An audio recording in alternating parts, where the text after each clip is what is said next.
and welcome to another episode of Mysteries and Secrets. I'm Yvonne Davis, and in this video, we are going to be looking at the mystery of the Avebury stones. So let's get to it. Oh, sorry, I'm a little busy.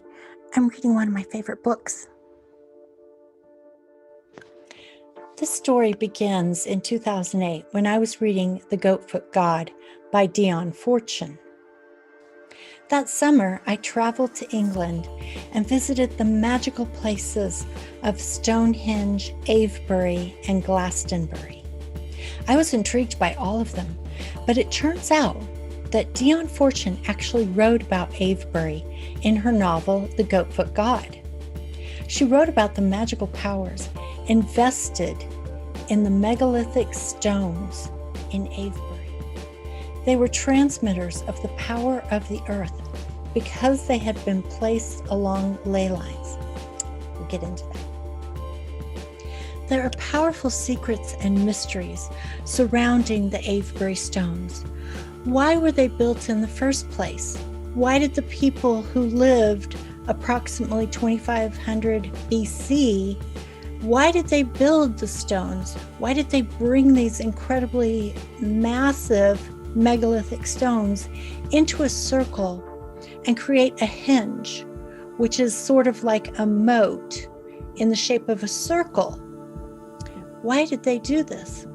Well, they apparently understood something about the energy of the earth, because it turns out that the stone circle was built right over the ley lines. And so we're going to definitely talk about what the ley lines are. So who were these people? And what were they doing? And are the stones really powerful? Is there magic in them? There are incredible secrets and mysteries surrounding the Avebury stones. And Dion Fortune knew something about it. And of course she did, because she was a ceremonial magician and she had contact with the ascended masters. So she understood that there was power in these stones and they could help with healing the earth. And they can also help human beings to heal themselves, and they can actually take the energy from the earth and use it in their magic. But one of the questions that still remains today is, were there sacrifices at the ceremonies and rituals that the people who built these stones were involved in? And what effect did that have? So I will do my best to answer those questions in this session of Secrets and Mysteries. Avebury is a Neolithic hinged monument containing 3 stone circles around the village of Avebury in Wiltshire in southwest England. One of the best known prehistoric sites in Britain, it contains the largest megalithic stone circle in the world. The Avebury stone circle is thought to have been constructed in Neolithic times between 2500 to 2000 BC. The Beaker people, so called after their pottery, are thought to have played a major role in their formation, as they did with Stonehenge. Avebury is more than just a stone circle, although this is its main feature. The Avebury stone circle has no admission charge. It costs nothing to walk around the high earth banks that enfold the village, to stand below sarsen stones that resemble frozen giants, or walk to nearby Silbury Hill and see the closest thing to an Egyptian pyramid that Neolithic Britons ever built. Avebury is a mystical wonderland.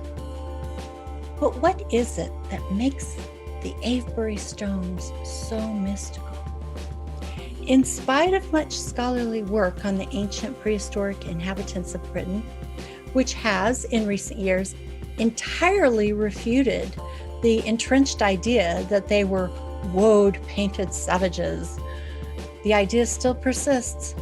Britain's ancestors had a highly developed civilization dating back thousands of years. They required considerable skills and knowledge for the construction of such monuments. Carbon dating places Silbury Hill at 2600 BC and Avebury Stone Circle about 100 years later. So why did these people build the Avebury Stone Circle? And does it really have power? The village of Avebury in Wiltshire, which lies in the heart of the Wiltshire Downs, 90 miles west of London and 20 miles north of Stonehenge, contains one of the greatest stone circles in the British Isles. It may be the largest known stone circle in the world, older than the more famous Stonehenge, and for many visitors, far more spectacular. The multiple rings of Avebury are cloaked with mysteries, which archaeologists have only begun to unravel. Some people believe there is even an extraterrestrial link. Its original purpose is unknown, although archaeologists believe that it was most likely used for some form of ritual or ceremonial purpose. These rituals and ceremonies could have related to end-of-life transition or rites of passage, warrior competitions, or celebrating the return of the sun on the winter solstice, and possibly even appeasing the gods through sacrificial offerings. The first signs of activity at this megalithic complex, now known as Avebury, can be traced back to the first half of the 4th millennium BC, but it suffered severe damage, mostly from the 14th century onwards, due to farming and religious zealotry. Although reports from antiquarians and archaeological research have helped to reconstruct its original aspect as closely as possible. A huge man-made mound, the largest in Europe from pre-modern times, known as Silbury Hill, is the other great element of the Avebury complex. It has a conical shape with an imposing height. Silbury Hill was erected near the source of the Kennet River, and you can easily climb to the top of the hill and relax in peace and quiet, as I did, along with a friend in August of 2008. It's possible that the whole complex was designed as a schematic representation of the celestial scene visible during the rising of Orion's brightest star, Rigel, some days after midsummer. Is this stone circle placed on the ley lines? What are the ley lines, and do they have some kind of magical power? Are they enchanted? I want to take you back in time to the turn of the 20th century and the Victorian era when Dion Fortune was born. She was born in 1890 and she lived until 1946 when she died at the age of 56. This was a very tumultuous time in the history of England, and so much was happening. There was so much turmoil, and she was part of trying to help Britain to find its way. And that's what her books were really about. And she was touching back on the magic, the long history of magic in the British Isles. And they knew how to draw on the energy and the magic that was embedded in the stones and in the earth and in the spirit beings, the divas and the fairies and the elves. And they knew how to communicate with these energetic beings. And that was what inspired her to write her novel, The Goatfoot God.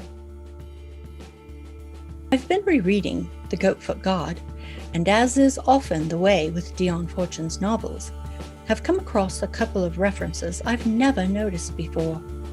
The lines of force and lines of power that she describes as running across the land between ancient sacred sites. She must be referring to what we now call ley lines, and perhaps she was aware of Alfred Watkins' seminal work on this phenomenon, as I believe he first wrote about them in the 1920s. Ley hunting was once very popular. I remember once joining a local group of ley hunters, and we had loads of fun, not least because a surprising number of the lines seemed to pass through village pubs. So far as I am aware, less is made of them now, although perhaps I'm out of touch.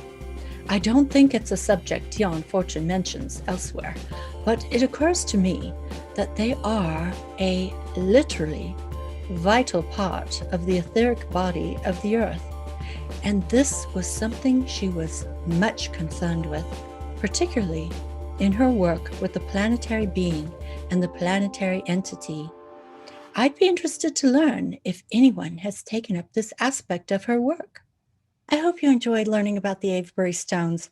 There's so much more to say about them. In summary, Avebury Henge is one of the world's largest stone circle complexes that spans over 3 miles.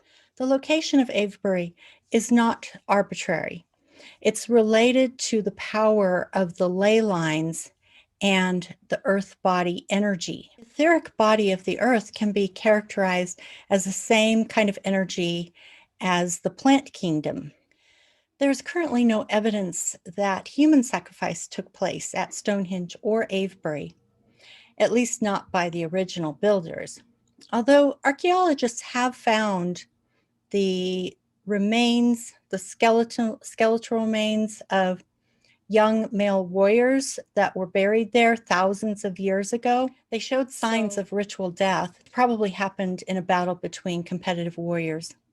Stonehenge and Avebury were significant enough to draw people from faraway lands to their rituals and ceremonies. There are theories that the stone circles were built as a way to track the seasons of the year and for the purpose of celebratory rituals, such as celebrating the return of the light at the winter solstice. But there is no doubt that the stones radiate power, as anyone with psychic sensitivity can tell. They're like portals to a more magical and mystical reality. I hope that someday you will have the opportunity to visit Avebury and to be transported to a more magical and enchanted land. But until then, you might enjoy reading The Goatfoot God by Dion Fortune. It's as good as having your own time machine. Thank you so much for watching. I really appreciate it. This is Yvonne Davis, signing out. Remember, stay in the mystery.